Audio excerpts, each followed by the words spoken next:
6.3 지방선거 7개월 전인 지난해 11월 중앙선거관리위원회 노태악 당시 위원장과 직원 3명, 그렇게 4명이 덴마크와 스웨덴으로 8박 10일 동안 해외 출장을 다녀왔다면서 선관위가 홈페이지에 공개한 보고서입니다. 출장 목적은 선거제도 발전 방향 등의 논의였습니다. 그런데 주 덴마크 한국대사관 방문과 관저 만찬 사진 속 노 당시 위원장 옆에 한 여성이 찍혀 있습니다. 누굴까? SBS가 입수한 대외비 출장 계획서입니다. 출장자 명단 중 노 당시 위원장의 비고란에 부부 동반이라고 기록돼 있습니다. 선관위가 외부로 공개한 보고서엔 출장자가 4명인 걸로 적혀 있었지만 실제로는 노 당시 위원장의 부인까지 모두 5명이었던 걸로 확인된 겁니다. 나랏돈 9,053만 원이 투입된 출장 예산의 내역도 확인해봤습니다. 비즈니스 클래스 항공비가 2명분으로 돼 있고 숙박비도 4명이 아닌 5명으로 정산돼 있습니다. 노태악 전 위원장이 독일과 에스토니아를 방문했던 2024년 11월 해외 출장은 어땠을까? 예산 7,190만 원이 들었는데 역시 부부 동반이었습니다.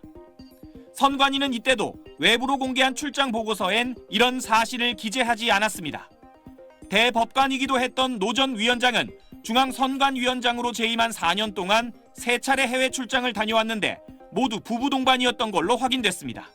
본연의 선거관리 업무는 소홀히 한 채 해외기관 교류를 명목으로 부부 동반 출장을 챙긴 것은 명백한 외유성 특혜이자 국민 혈세된 낭비라는 생각이 듭니다.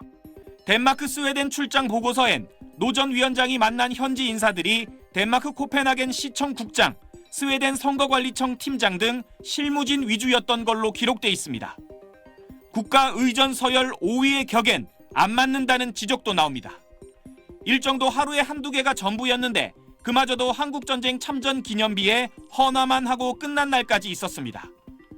선관위는 부부 동반 출장에 대해 헌법기관장으로서 지위와 역할에 상응하는 예우를 고려할 필요가 있어 예산 편성 때부터 배우자 예산을 편성했다며 관례를 따랐지만 앞으로는 국민 눈높이에 맞게 운영하겠다고 밝혔습니다. 외부 공개 보고서에 그런 사실을 안 적었던 건 배우자는 공무원이 아니기 때문이라고 했습니다. SBS는 노 전 위원장의 해명을 듣기 위해 연락을 취했지만 연락이 닿지 않았습니다. SBS 고정현입니다. 이 내용 취재한 고정현 기자와 더 자세한 이야기 나눠보겠습니다. 자, 선관위는 부부 동반 사실을 왜 숨긴 건가요? 네, 먼저 이것부터 설명드리겠습니다. 이건 국민 모두가 볼 수 있는 공식 출장 결과 보고서인데요. 여기 보면 출장자 명단에 노태악 전 위원장을 포함해서 선관위 직원 4명이 출장을 갔다라고 적혀 있습니다.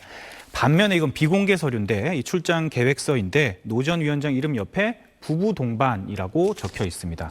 선관위한테 부부 동반 이거 사실 왜 숨겼냐라고 따져 물었더니 이 배우자는 현직 공무원이 아니라 공개 서류에 넣는 게 적절치 않아서 뺐다라는 변명이 돌아왔습니다. 이 국민이 부적절하게 볼 거란 생각을 하면서도 그냥 그렇게 일을 진행한 거다라는 얘기로 들렸습니다. 이 부부 동반 출장이 어떤 점에서 문제인지 자세히 한번 짚어주시죠. 네, 영부인부터 심지어 일반 공무원의 배우자까지 공무 목적이 확실하다면 함께 해외 출장 갈 수 있습니다. 비용 처리도 국가 예산으로 충분히 가능합니다. 다만 노 전 위원장 부인은 출장 기록상 선거제도 관련 일정엔 참석하지 않았는데요. 또 선관위 측은 어떤 해외 기관도 노 전 위원장의 부인을 초청한 사실이 없다고 털어놨습니다. 이 외유성 출장이 아니냐는 비판이 나오는 이유입니다. 노 전 위원장의 출장도 그렇고 선관위 지원들의 이 해외 출장을 보니까 이게 출장이 아니라 거의 휴양 같던데요. 네, 맞습니다. 이 선관위 직원 461명은 지난 2022년부터 올해까지 107차례 해외 출장을 다녀왔습니다. 국가 예산 24억 원이 들었습니다. 이 선거 제도를 배우겠다는 명목으로 몰디브, 코타키나발루 같은 이 휴양지를 출장지로 포함시킨 사례도 드러났었는데요. 이 혈세로 놀러 갔다 온 거 아니냐는 비판이 커졌습니다. 꼭 필요한 해외 출장이라면 당연히 다녀와야겠죠. 하지만 이 선관위가 제대로 된 외부의 견제를 받지 않으면서 이번 투표용지 부족 사태도 터진 것 아니냐 이런 지적이 많잖아요. 그렇죠. 그렇기 때문에 해외 출장 운영 실태만 봐도 선관위의 방만한 운영을 알 수 있다는 말들이 많이 나오고 있습니다. 네, 고정현 기자 잘 들었습니다. 노태악 전 중앙선거관리위원장이 재임 중 3차례의 해외 출장에서 매번 배우자를 동반했다는 사실은 SBS 보도로 처음 알려졌습니다. 배우자의 항공료와 숙박비 등의 국가 예산이 투입됐는데 선관위는 외부 공개 보고서엔 부부 동반 사실을 밝히지 않았습니다. 국민의힘은 노 전 위원장을 업무상 횡령 혐의로 검경 합동수사본부에 고발하겠다고 밝혔습니다. 민주당에서도 그런 부부 동반 출장은 이해하기 어렵다는 비판이 나왔습니다. 그분이 존경받는 대법관 아니었어요. 최소한 자기 부인의 경비는 자기가 부담했다고 하면은 도저히 납득이 안 가요. 6.3 지방선거 투표용지 부족 사태 등을 조사할 국회 국정조사특별위원회는 오늘부터 45일간 활동에 들어갔습니다. 오늘 열린 첫 전체 회의에선 국민의힘 윤상현 의원을 위원장으로 선임하고 조사 범위를 확정했습니다.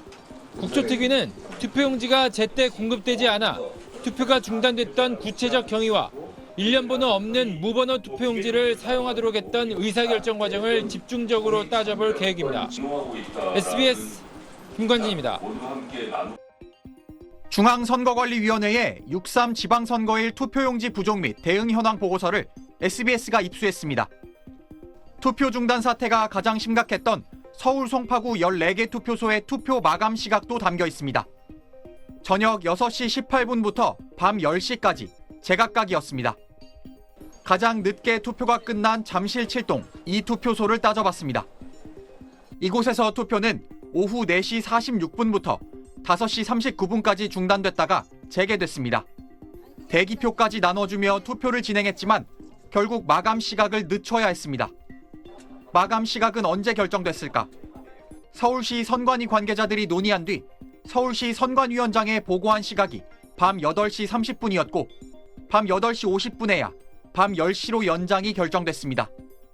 원칙적 투표 종료 시각인 저녁 6시에서 2시간 50분이나 지나 이루어진 결정.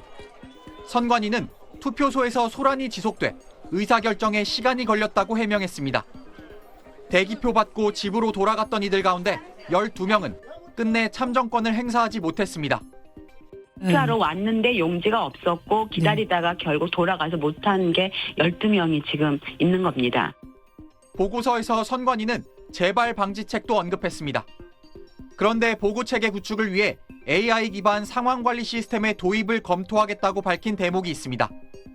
현장 투표소가 상부 선관위로 여러 문제점들을 보고했는데도 위기 대응 체계의 미비 탓에 사태가 악화한 측면이 큰 만큼 보고 체계를 문제 삼는 건 적절하지 않다는 지적도 나옵니다.